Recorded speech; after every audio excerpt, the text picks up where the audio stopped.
Encontramos acá una vez más, los días jueves a las 19 y pasadito, en el taller de poesía erótica, siguiendo una inspiración, siguiendo un trabajo del grupo literario La Alternativa, que presenta talleres en directo y online.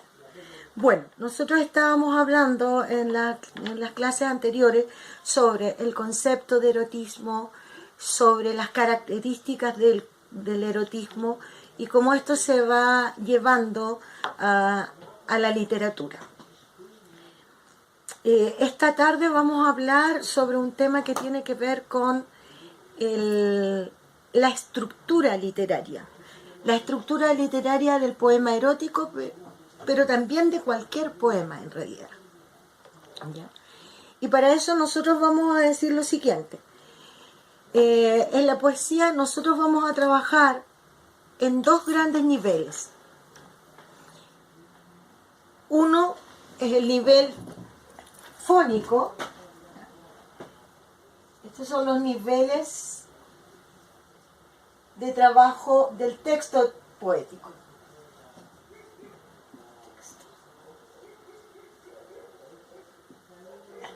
Por un lado, ¿no es cierto?, nosotros vamos a trabajar lo que sería el nivel fónico del poema, y por otro lado nosotros vamos a trabajar todo lo que tiene que ver con el nivel semántico.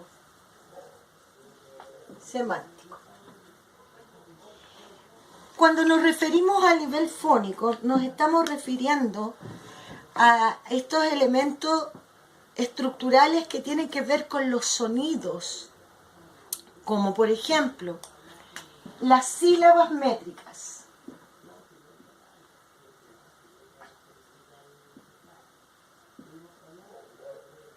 Las sílabas métricas es una medida del verso, sea este rima libre o sea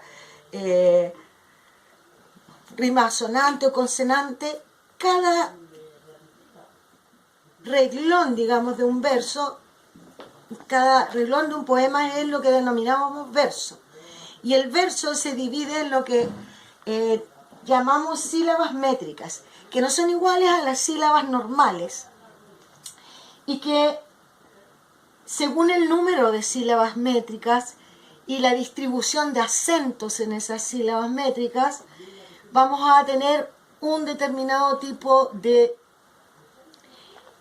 verso. El nivel fónico también tiene que ver con lo que son los tipos de rima, la rima consonante, asonante o rima libre. También tiene que ver con algunas figuras literarias que tienen que ver, que se relacionan con los sonidos propiamente tal. Existe un trabajo estructural en este sentido que es muy importante hacer. Pero esta tarde nosotros nos vamos a abocar a todo lo que tiene que ver con el nivel semántico del trabajo del texto poético, particularmente erótico. Y en este sentido, nosotros aquí vamos a hablar de dos cosas. Vamos a hablar de el hablante o sujeto lírico,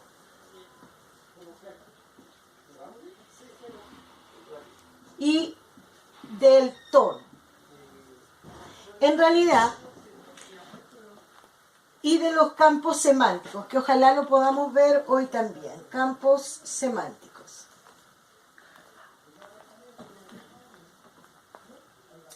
El nivel semántico, mientras el nivel fónico tiene que ver con la estructura de sonidos del poema,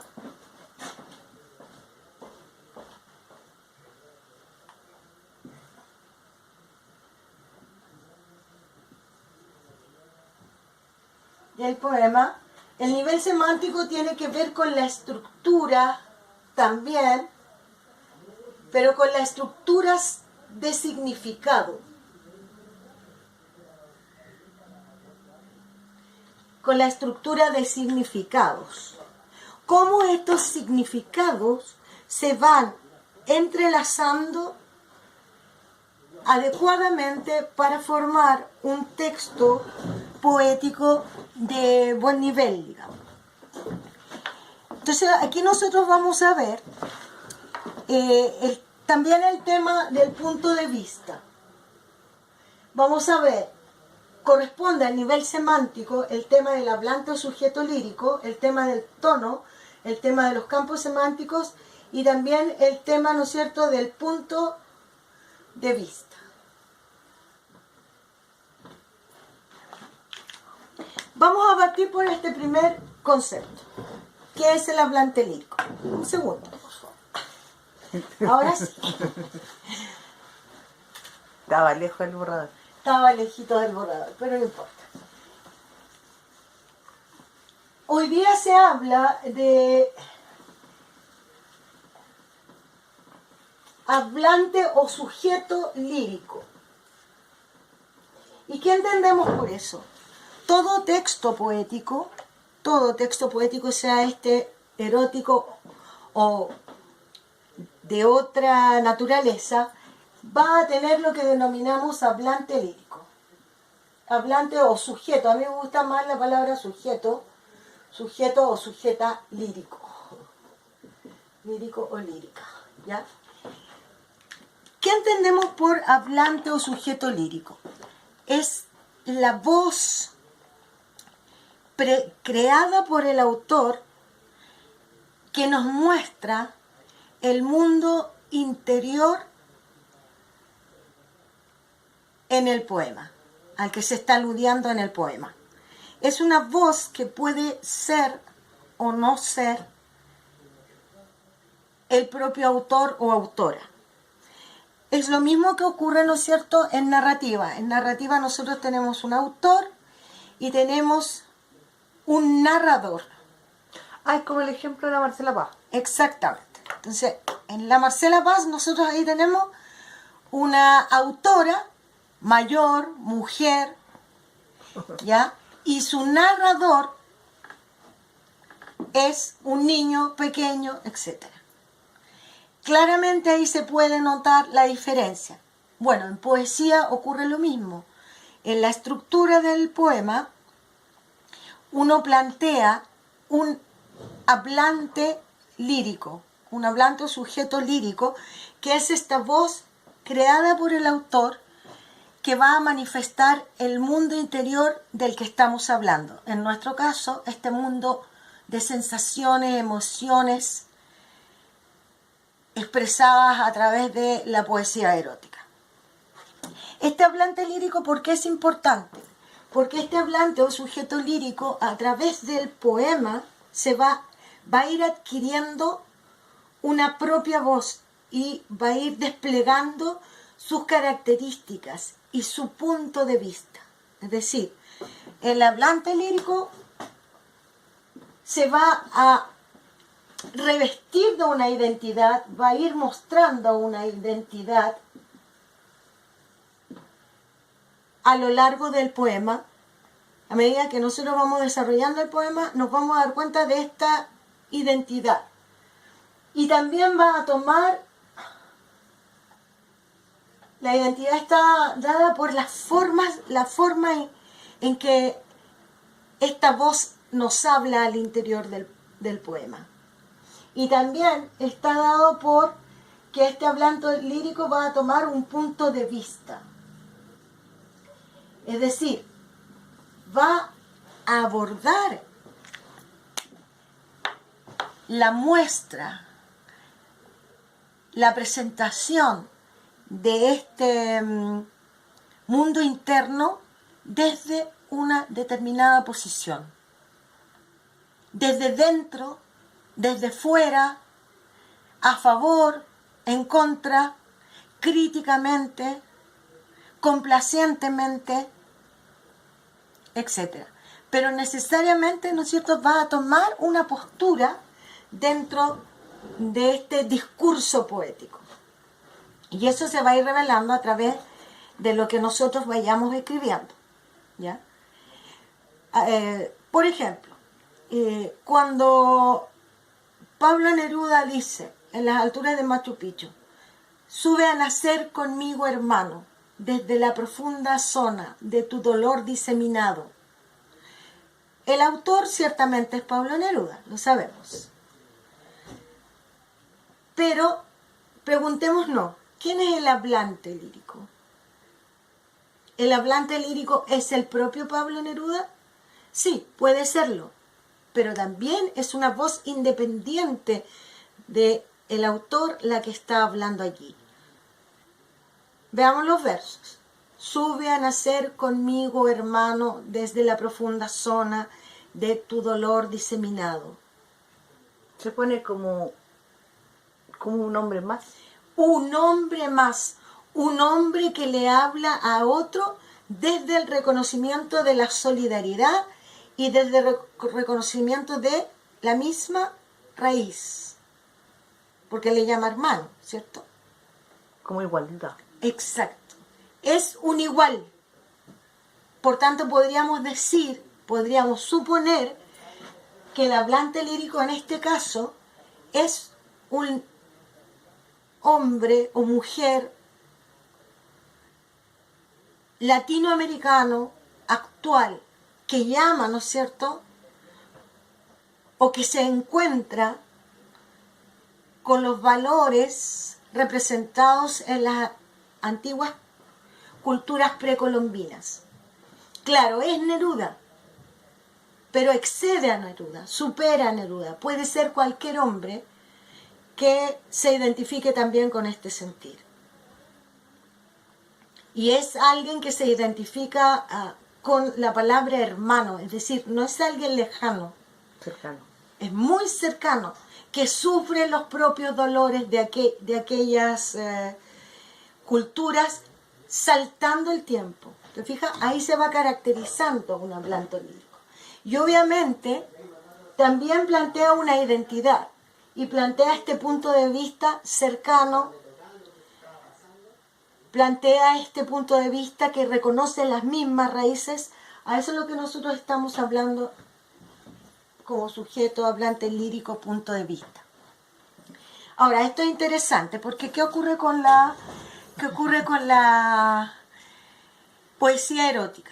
La poesía erótica a veces plantea como hablantes líricos demasiado típicos. Es decir, siempre es el amante o la amante, o es siempre el hombre perverso o la mujer caliente, ¿ya? O el que desea al otro. Siempre estamos jugando con lo mismo. O el hombre putero. O el hombre putero, por ejemplo. Y caemos en plantear hablantes líricos que ya están muy vistos, que ya están muy manidos, digamos, ¿ya? Ahora, ¿significa esto que no podamos hacerlo? Por supuesto que tenemos que hacerlo. Pero ahí habría que jugar entonces con estas identidades, con el lenguaje, de tal manera que las identidades de estos hablantes líricos que acostumbramos a veces a usar sean distintas, sean novedosas, presenten otra visión y otros puntos de vista también, ¿ya? Por ejemplo, supongamos que nosotros planteamos un poema que tenga que ver con una orgía. ¿Ya?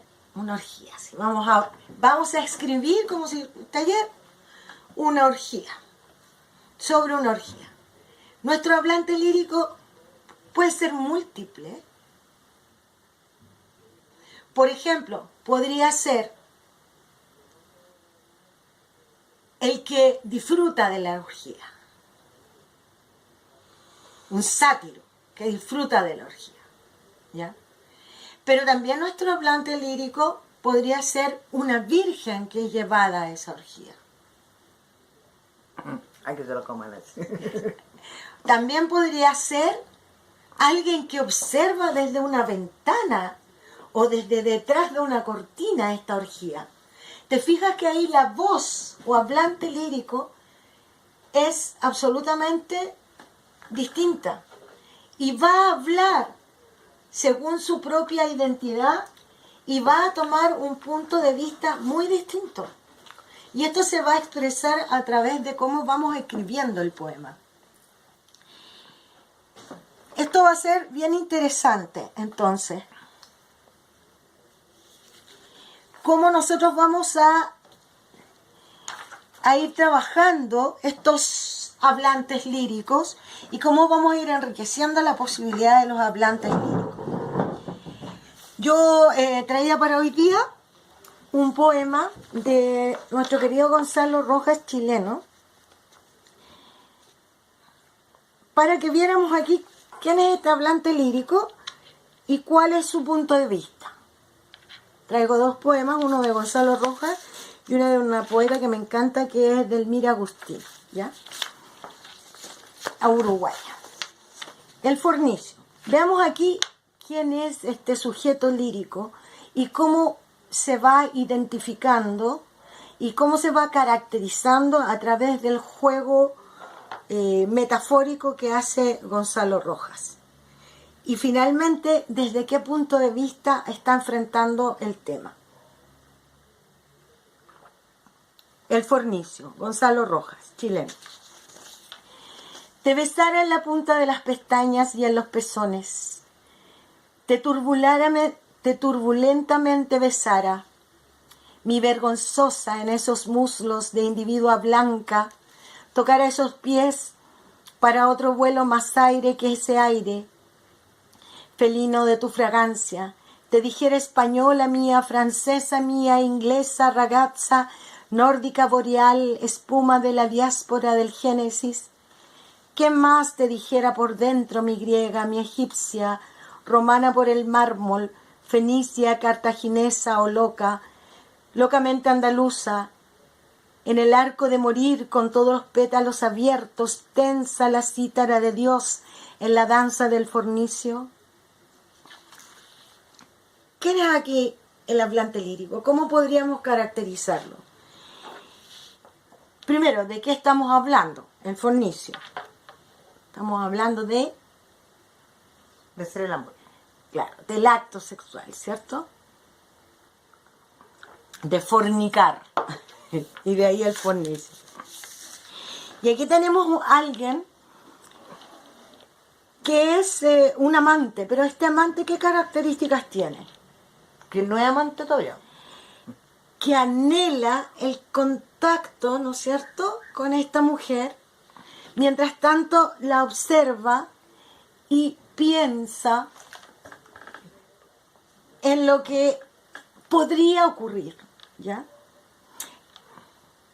Se pasa la película. Se pasa la película completa observándola y anhelándola. Entonces un amante que anhela, que observa, que se complace en los sentidos, particularmente en este sentido de la vista, que todavía puede que no toque ese cuerpo,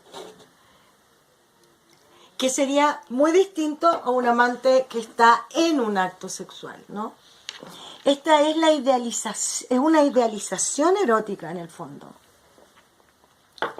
Y ese punto de vista lo va dando a través de las descripciones que da y también a través de los tiempos verbales. Por ejemplo, te besara no es te beso.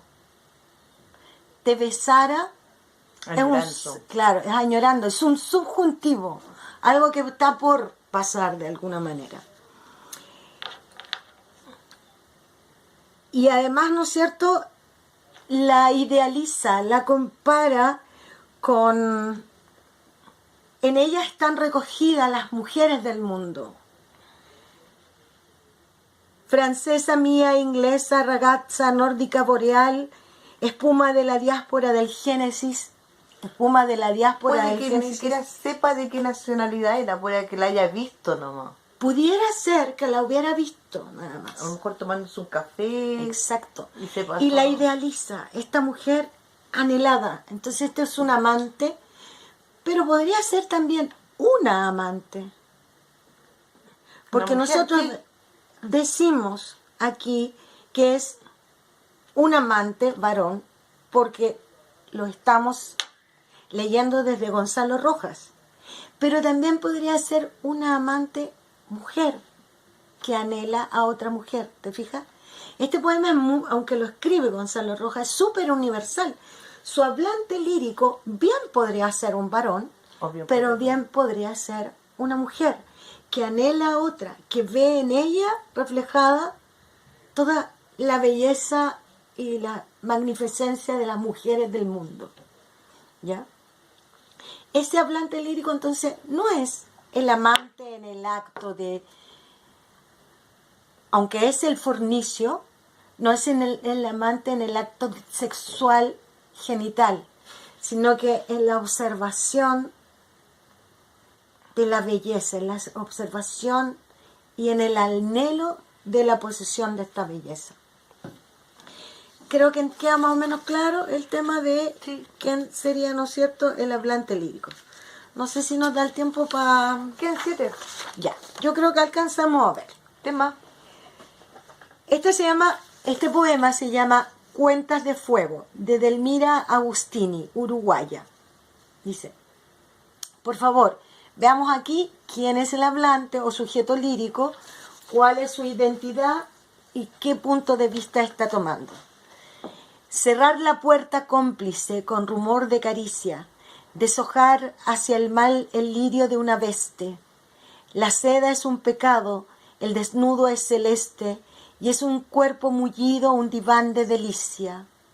Abrir brazos, así todo ser es alado, o una cálida lira dulcemente rendida de canto y de silencio. Más tarde, en el helado más allá de un espejo, como un lago inclinado, ver la olímpica bestia que elabora la vida. Amor rojo, amor mío, sangre de mundos y rumor de cielos, tú me los des, Dios mío. ¿De qué hablamos acá también? No se define tampoco el sexo del hablante. Por la veste, quizás, una veste, pero no es tan definido tampoco. Pero aquí también estamos hablando de un encuentro sexual. Sí, eso está claro. Pero, ¿quién habla? Cerrar la puerta cómplice con rumor de caricias. O sea, ellos son un amor prohibido, ¿cachai? Pues aparte de ser amante, es un amor de tras bambalina, por así decirlo. Tras bambalinas, exactamente. Es un amor tras la puerta cerrada. Entonces, claro, es un amante, él o ella, ¿no es cierto? Pero es un amante que accede a un amor prohibido y secreto. Y que además lo vive, aquí hay las características, algunas de las características que se da a sí mismo. La seda es un pecado, el desnudo es celeste, y es un cuerpo mullido, un diván de delicia. Es decir, es este amor prohibido que tiene a este hablante lírico entre la culpabilidad y el placer. Se me ocurre que Entre las ganas es alguien mayor con alguien menor. y el miedo, digamos. Podría ser, ¿eh? Porque Delmira Agustini tuvo amantes jóvenes, entre paréntesis. A propósito. Eso, a propósito, y como chismorreo de la historia poética, Delmira Agustini fue una mujer que fue muy admirada y tuvo ciertamente amantes también entre los poetas jóvenes que la iban a venerar, porque fue una de las primeras mujeres en Latinoamérica que se atrevió a hablar de erotismo en los poemas. Muy interesante. Búsquenla si pueden. Mira qué interesante. Finalmente, ¿no es cierto?, esta sensación del amor prohibido, esta sensación de la seda es un pecado, pero el desnudo es celeste. Es decir, me debato entre el pecado y el placer. Ahí estamos viendo la identidad de este hablante lírico, ¿ya? Y después el placer la inunda o lo inunda, entonces dice, abrir brazos, así todo ser es alado, o una cálida lira dulcemente rendida, ya se rindió, ¿no es cierto?, al amor. Y finalmente encuentro que hay una figura literaria maravillosa que dice: más tarde, en el helado más allá de un espejo, es decir, en el espejo, como un lago inclinado, ver la olímpica bestia que elabora la vida. Por favor, noten esa metáfora maravillosa, que ya sabrán a qué se refiere, ¿no? Entonces, este es un hablante lírico que, a pesar del miedo, de No se arrepiente de el nada. susto, de lo prohibido que ésta pueda hacer, va hasta esto y lo vive a plenitud. El hablante lírico, pues, toma identidad, toma punto de vista y se caracteriza más allá del propio autor o autora. Me parece que quedó más o menos claro. En el próximo bloque vamos a hablar de lo que serían los campos semánticos.